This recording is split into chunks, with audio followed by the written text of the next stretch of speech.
Polşanın paytaxtı Varşavada keçirilən ATƏT-in illik insan hüquqları konfransının davam etməsi mövzusuna oktyabrın 6-sında start götürən bu tədbir oktyabrın 17-sinə qədər davam edəcək və ATƏT-in 57 üzv ölkəsindən diplomatlar burada iştirak edirlər, hüquq müdafiəçiləri iştirak edirlər, jurnalistlər və beynəlxalq belə deyək təşkilatların nümayəndələri həmin o tədbirə qatılıblar və indi bizim birbaşa bağlantımız olacaq. Hüquq müdafiəçisi, siyasi şərhçi Əhməd Şahidov hazırda bizimlə birbaşa bağlantıdadır və tədbir barədə, tədbirdəki çıxışlar barədə ən son informasiyaları bizə ötürəcək. O hazırda Polşadadır və biz Polşaya bağlanırıq. Əhməd müəllim, salam, hər vaxtınız xeyir. Salamlayırıq sizi Azərbaycandan və bu tədbir barədə, önəmli tədbir barədə, çıxış barədə və eyni zamanda orada müzakirə olunan məsələlər barədə istərdim ki, izləyicilərimizə elə məlumatları siz ötürəsiniz. Buyurun, eşidirik sizi. Salam Vəfa xanım, sabahınız xeyir olsun. Mən də bütün Real TV izləyicilərini Polşanın paytaxtı Varşava şəhərindən salamlayıram. Artıq bugün 4-cü gündür ki, ATƏT-in Demokratik Təsisatlar və İnsan Haqları Bürosunun keçirdiyi ənənəvi illik insan haqları toplantısı öz işini davam elətdirir və ötən 3 gün ərzində burada 57 ölkənin diplomatları, səfirləri, vətəndaş cəmiyyətinin nümayəndələri, hüquq müdafiəçiləri və media mənsubları müxtəlif mövzularda panel müzakirələrində yaxından iştirak edirlər. İlk toplantılardan başlayaraq Azərbaycan nümayəndə heyəti olaraq bizlər də çıxışlar edirik. Azərbaycanın ATƏT-dəki daimi təmsilçisi də çıxış elədi və xüsusən də son aylar Cənubi Qafqazda yaranmış sülh gündəliyi, sülh prosesi ilə bağlı məlumat verdi.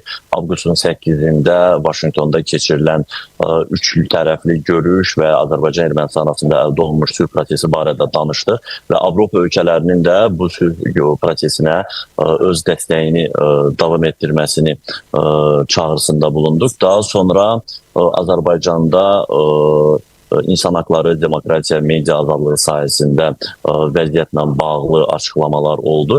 Təəssüflər edirik ki, təəssüflər olsun ki, Ermənistandan olan, xüsusən də Ermənistanın müxalif partiyasının belə deyək, bir qanadı olan vətəndaş cəmiyyətinin revanşist təmsilçiləri burada yenə də tarixin köhnə səhifələrinə qayıtmağa çalışdılar.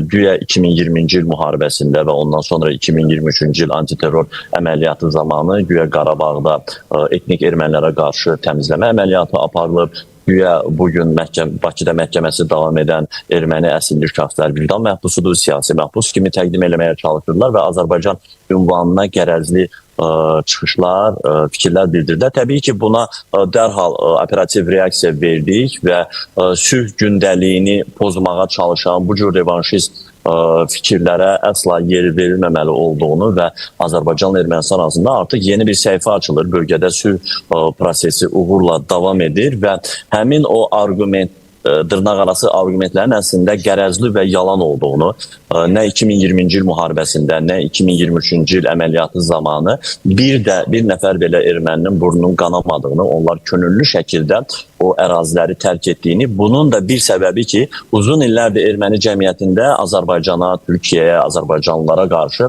bir fobiya formalaşmışdı. Təbii ki, müharibədən sonra həmin şəxslər Azərbaycanda qalıb yaşamaq istəmirlər və könüllü şəkildə tərk edədilər və Azərbaycanla Ermənistan arasında sülh müqaviləsi imzalandıqdan sonra təbii ki, Qarabağda doğulmuş, yaşamış erməni əsilli şəxslərin həmin ərazilərə qayıdıb yaşaması, Azərbaycan vətəndaşı olaraq Azərbaycan qanunlarını qəbul edərək yaşaması mümkün olduğunu bildirdik və buna nümunə olaraq hazırda Xan kəndində bir neçə erməni ailənin yaşadığını, tam şəkildə bütün hüquqlarının təmin olunduğunu bildirdik və o ki qaldı Bakıda məhkəməsi keçirilən şəxslərin isə özlərinin məhkəmədə verdiyi ifadələri istat göstərərək bildirdik ki, həmin şəxslər Gəncə, Bərdə, Mingəçevirdə mülki əhaliyə qarşı, mülki infrastruktura qarşı raket hücumlarına əmr verən, bunu təşkil edən şəxslərdir ki, onlar konkret müharibə cinayətləri törətdiklərini görə bugün məhkəmədə cavab verirlər. Erməni təxribatları bugün də davam edəcək, gözlənilir. Çünki bugün onların bir side eventi, yan tədbiri var.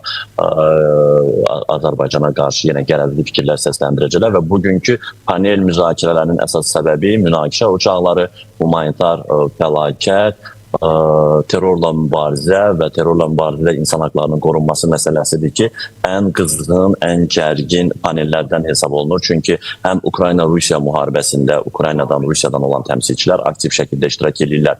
Həm yaxın şərqdə davam edən müharibə fonunda İsrailə qarşı çıxış edəcək şəxslərin olması gözlənilir və yenə də Cənubi Qafqazda həmin o Ermənistanın revanşist nümayəndələri bu paneldə xüsusi aktivlik etməyə planlaşdırırlar ki, biz də artıq səhər saatlarından bu konferansa qatılmışıq. Təqribən 1 saatdan sonra panel öz işinə başlayacaq, yaxından iştirak edəcək və həmin o qərəzli fikirlərə qarşı Azərbaycanın haqlı mövqeyini səsləndirməyə çalışacaq. Yəni müzakirələr, bu konferans sizin də dediyiniz kimi hələ oktyabrın 17-sinə kimi davam edəcək. Daha sonra dini inanc azadlıqları, tolerantlıq, multikulturalizm mövzularında ayrıca panellər olacaq ki, bu Azərbaycan təmsilçiləri üçün geniş bir mövzudur. Azərbaycanın həm multikulturalizm, həm də müxtəlif dinlərin birgə yaşayışı istiqamətində uzun illərdir tarixdən gələn bir təcrübəsi var ki, bu təcrübəni Avropa platformasında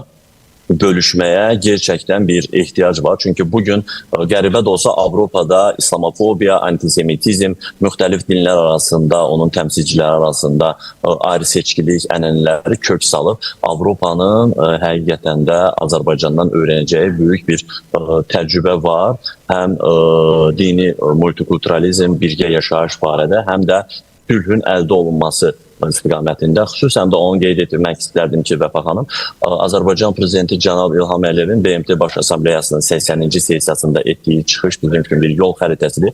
Orada həm Azərbaycanın son 30-35 il ərzində keçdiyi, bu keçmə-keçdi müharibə dövrü, 2020-ci ildən sonra yaranmış sülh gündəliyi Avropa üçün bir nümunədir. Bugün Avropa hələ də Ukrayna müharibəsində nəinki sülh, atəşkəsin belə əldə olunması yollarını tapa bilmir. Bu ilə bağlı tərəflər uzlaşa bilmirlər, amma Azərbaycan Avropa qitəsi üçün bir örnək ola bilər. Sülhün əldə olunması, sülhdən sonra iki xalq arasında bu barış atmosferinin, sülh atmosferinin formalaşması, kommunikasiyaların açılması. Bu baxımdan bir Azərbaycan təmsilçisi olaraq burada bütün müzakirələrdə yaxından iştirak edirik, danışacağımız, deyəcəyimiz sözlər hələ irəlidədir. Əhməd bəy, çox sağ olun, təşəkkür edirik ki, efirimizə bağlandınız və bizim suallarımızı cavablandırdınız. Sizə uğurlar arzu edirik. Çünki həqiqətən də üzərinizə böyük bir missiya düşür. Bəli, bizim münaqişəmiz, müharibəmiz bitir, amma informasiya müharibəmiz davam edir. Odur ki, uğurlar sizə. Təşəkkürlər bir daha. Minnətdarım, sağ olun. Vurğulayım ki, bizimlə birbaşa bağlantıdan, Polşadan hüquq müdafiəçisi Əhməd Şahidov idi və o Polşada keçirilən bax bu vacib tədbirlə bağlı ən son informasiyaları bizə çatdırdı. Polşanın paytaxtı Varşavada ATƏT-in illik insan hüquqları konfransı keçirilir və Azərbaycan nümayəndə heyəti də orada çıxış edir.